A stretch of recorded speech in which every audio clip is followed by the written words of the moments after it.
Takže ahojte, v dnešnej časti sa zameriame na tréning chrbta. Tým, že chrbát je veľká svalová skupina, respektíve súbor viacerých svalových partí, ale celkovo tvoria veľký komplex, tak aj ten môj objem tréningu alebo počet cvikov, ktorý odporúčam, je trošku vyšší. Osobne odporúčam aspoň 4 cviky. S tým, že všetky tie cviky, ktoré pôjdeme, opäť považujem za tie najzákladnejšie a pomôžu vám pri takom komplexnom rozvoji svalstva chrbta. Prvý cvik, ktorým začneme, sú mŕtve ťahy. Ja mám rád takúto verziu v podstate týchto pozdvihov, tým, že je to verzia mŕtvych ťahov, ktoré sú trošku šetrnejšie na krížovú oblasť chrbtice, nezapájajú tak stehná a viem sa lepšie sústrediť na techniku, na svalové kontrakcie. Čiže tie stojany si stále nastavím takto pod úroveň kolien. Odtiaľ začínam ten pohyb. Nestresujem tak chrbát, pekne to dvíham cez chrbticu, spriamovače trupu a veľmi dôležité je tú činku viesť čo najbližšie pri tele, pri nohách, aby ten cvičenec, keď tú činku má veľmi pred sebou, zbytočne nestresoval potom chrbticu navyše, keď je tá váha a to ťažisko veľmi vpredu pred telom. Je to prvý cvik, kde je tá váha alebo tá sila taká najväčšia. Je to základný cvik na celkový rozvoj síly a hmoty chrbta. Takže sa snažíme po dobrom rozcvičení otrénovať čo najťažšou váhou a ten počet opakovaní môže ísť kľudne na nejakých 6, prípadne až 4.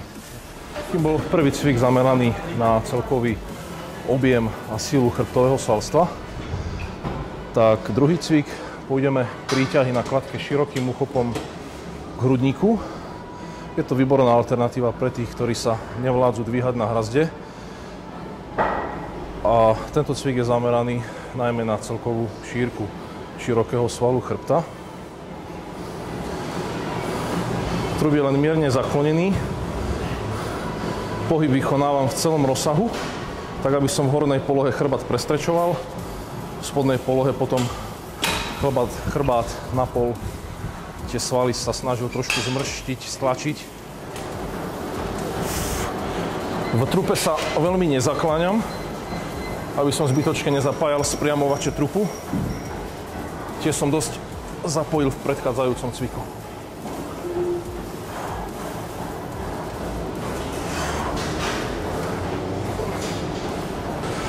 Dobre, takže ďalší cvik, ktorý pôjdeme, sú príťahy veľkej činky v predklone. Uchop si volím niečo širšie, ako je šírka ramien. Mám radšej nadhmat, nakoľko pri podhmate ďaleko výraznejšie zapájam biceps a svalstvo predlaktia, čo nie je môjim cieľom. Pri ťažších váhach používam takisto trhačky, ktoré mi pomôžu eliminovať prácu predlaktia a bicepsov a lepšie sa dokážem potom sústrediť na chrbát. Postoj volím na šírku ramien, kolena sú mierne pokrčené a trup sa snažím držať v uhle zhruba 45 stupňov. Dole sa stále nadýchnem a pri príťahu nahor prudko vydýchnem. Chrbát je stále vystretý. Takže posledný cvik, ktorý pôjdeme dnes na chrbát, sú príťahy v sede k pásu na prístroj Hammer. Ten cvik zvyknem striedať cvikom, ak nemáte v posilňovni prístroj Hammer, spodnou kladkou. Ak si všimnete, tak celý ten tréning, tie cviky boli zamerané tak, aby sme ten chrbát presvičili zo všetkých uhlov. To znamená, ťahali sme niečo zo spodu, ťahali sme z hora, ťahali sme spredu.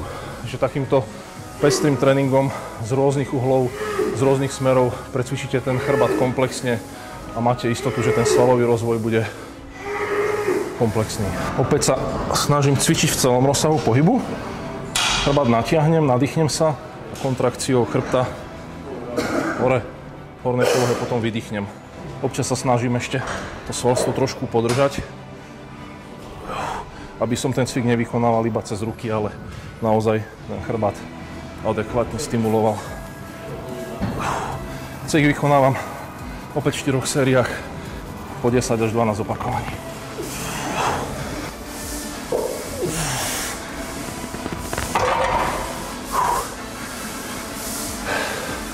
Takže toto bol tréning chrbta. Pri ďalšej časti potom pôjdeme tréning nôh.